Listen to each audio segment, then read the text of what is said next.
നമസ്കാരം. മഠത്തിലെ രുചിയിലേക്ക് എല്ലാവർക്കും സ്വാഗതം. വീണ്ടും ഒരു കർക്കിടക വിഭവം തന്നെയാണ് കർക്കിടക കഞ്ഞി. വളരെ സിമ്പിളായിട്ട് വീട്ടിലുള്ള ഇൻഗ്രീഡിയൻസ് വെച്ചിട്ട് വളരെ സിമ്പിളായിട്ടൊരു കർക്കിടക കഞ്ഞി. അപ്പോൾ എല്ലാവരും ഇതെന്തായാലും ട്രൈ ചെയ്യണം. കാരണം മരുന്ന് കടയിൽ പോയിട്ട് വാങ്ങുക, അല്ലെങ്കിൽ കുത്തിപ്പിഴിഞ്ഞിട്ട് നീരെടുത്തിട്ട് അത് കഞ്ഞിയിൽ വെച്ചിട്ട് വിശദമായിട്ട് ഉണ്ടാക്കുക, അങ്ങനെയൊന്നും വേണ്ട. അങ്ങനെ വേണമെന്നുണ്ടെങ്കിൽ കണ്ടോളൂ, 2 എണ്ണം വേറെ ഇട്ടിട്ടുണ്ട് കേട്ടോ. പക്ഷേ ഇന്നത്തെ വളരെ സിമ്പിളായിട്ട് നമുക്ക് ഒരു 15 ദിവസം കഴിക്കാൻ പറ്റുന്ന കർക്കിടക കഞ്ഞിയാണ്. അപ്പോൾ എല്ലാവരും വീഡിയോ കാണും, എന്നിട്ട് ട്രൈ ചെയ്യൂ കേട്ടോ.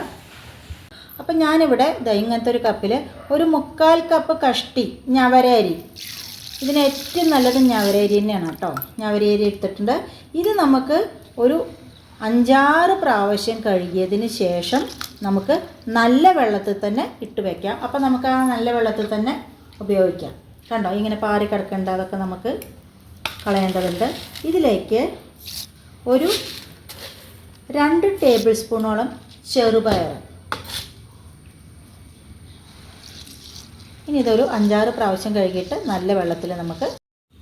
അടുത്തതായിട്ട് ഞാൻ ഇങ്ങനെ ഒരു 1/4 കപ്പോളം ഉലുവയാണ് എടുത്തിരിക്കുന്നത്. ഡയബറ്റിക് പേഷ്യൻസിനൊക്കെ വളരെ നല്ലതാണ്.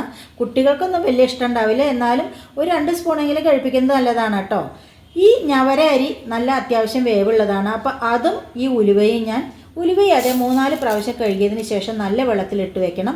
ആ വെള്ളത്തിൽ തന്നെ നമുക്ക് കഞ്ഞി ഉണ്ടാക്കുന്ന സമയത്ത് ആ വെള്ളം ഉപയോഗിക്കാൻ പറ്റും. അപ്പോൾ ഇത് ഞാൻ നാളെ രാവിലെ ഉണ്ടാക്കണം, ബ്രേക്ക്ഫാസ്റ്റ് കഴിക്കാൻ വേണ്ടിയിട്ടാണ്.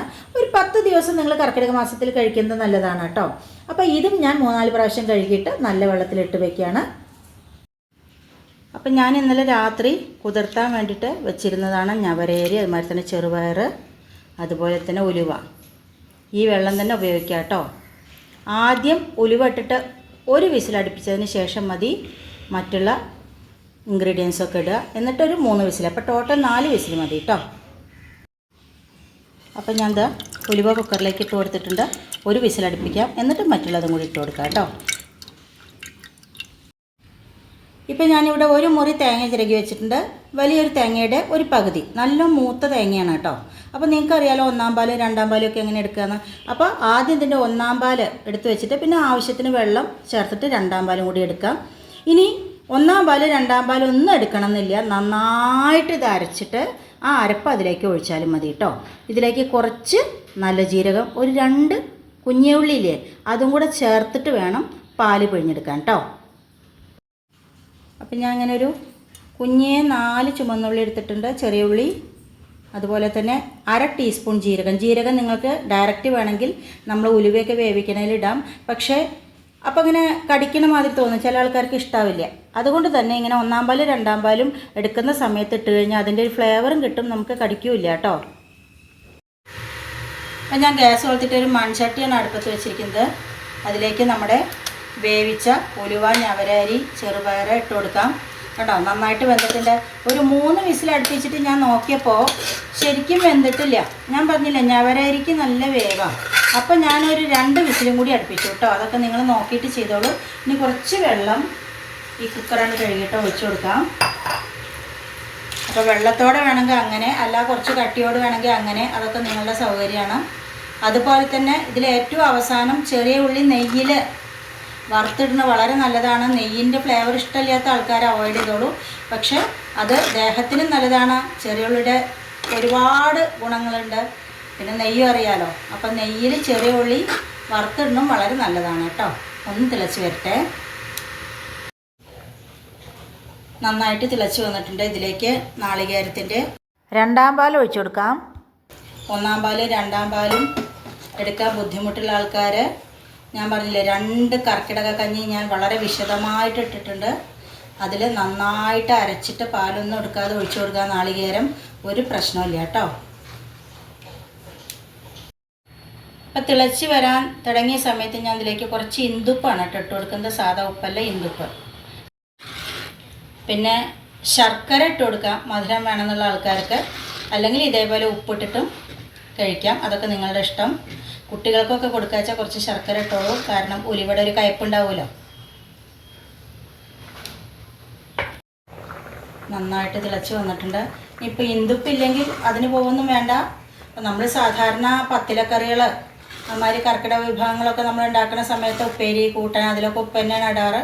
പക്ഷെ കർക്കിടക കഞ്ഞി അതുപോലെ തന്നെ ഉലുവ കഞ്ഞി അങ്ങനെയൊക്കെ ഉണ്ടാക്കുമ്പോൾ നമ്മൾ പ്രിഫർ ചെയ്യുന്നത് ഇന്ദുപ്പാണെന്ന് മാത്രം കേട്ടോ. മറ്റേത് ഇട്ടുകൊണ്ട് കുഴപ്പമില്ല. പക്ഷെ ഉണ്ടെങ്കിൽ നിങ്ങൾ ഇട്ടോളൂ, ഇല്ലെങ്കിൽ പെട്ടെന്ന് വാങ്ങാൻ കിട്ടുന്ന സ്ഥലം ഉണ്ടെങ്കിൽ വാങ്ങിയാലും മതി കേട്ടോ. അല്ലാതെ അത് കിട്ടിയിട്ടേ കഞ്ഞി ഉണ്ടാക്കുമെന്ന് വെച്ചിരിക്കുന്നു വേണ്ട.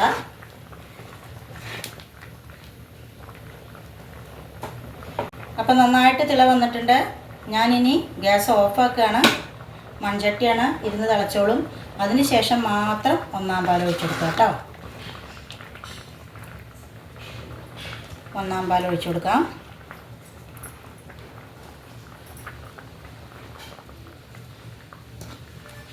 കണ്ടോ, കളറേ മാറി അല്ലേ. അപ്പം ഇങ്ങനെ എല്ലാവരും ഒന്ന് ഉണ്ടാക്കി നോക്കുക. കർക്കിടക മാസത്തിൽ ഇതൊക്കെ കഴിക്കുന്നത് വളരെ നല്ലതാണ്. ഇനി ഒന്നിരിക്കട്ടെ, ഒന്ന് ചൂടാറിയതിന് ശേഷം, വല്ലാതെ ചൂടോടെ നമുക്ക് കഴിക്കാൻ പറ്റില്ല, പക്ഷെ ചൂടാറിയിട്ട് കഴിക്കരുത് കേട്ടോ അതൊന്നും. ഇനി ഇതിലേക്ക് ഞാൻ പറഞ്ഞില്ലേ കുറച്ച് നെയ്യിൽ കുഞ്ഞുള്ളി വറുത്തിട്ട് കൊടുക്കാം. പക്ഷെ ഞാനത് ഇടുന്നില്ല, എനിക്ക് വലിയ ഇഷ്ടമില്ല അങ്ങനെ നെയ്യിൻ്റെ ഫ്ലേവർ, അതുകൊണ്ടാണ്. പക്ഷെ വളരെ നല്ലതാണ് കേട്ടോ ഇഷ്ടമുള്ള ആൾക്കാർക്ക്. അപ്പം നമ്മുടെ ഉലുവ ചെറുപയർ കഞ്ഞി ഞാനിത് എങ്ങനെ ഒരു പാത്രത്തിലേക്ക് മാറ്റുകയാണ്. കണ്ടോ, നന്നായിട്ട് കൊഴുത്തിട്ടുണ്ട്.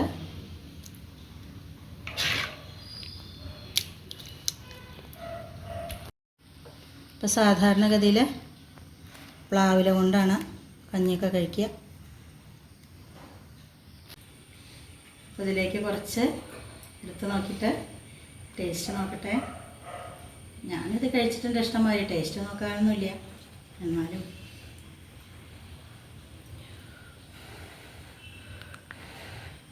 എല്ലാവരും കഴിച്ചോളൂ. നോക്കട്ടെ കേട്ടോ. അസലായിട്ടുണ്ട്. ചെറുപയറും കൂടി ഇട്ട കാരണേ ചെറിയ കയ്പുണ്ട് കേട്ടോ. കുട്ടികൾക്ക് ഇഷ്ടമായിക്കൊള്ളണമെന്നില്ല. അപ്പം നിങ്ങളൊരു കാര്യം ചെയ്താൽ മതി, കുറച്ച് ശർക്കര ഇട്ടുള്ളൂ. വലിയ കയ്പെന്ന് പറയാനും ഇല്ല.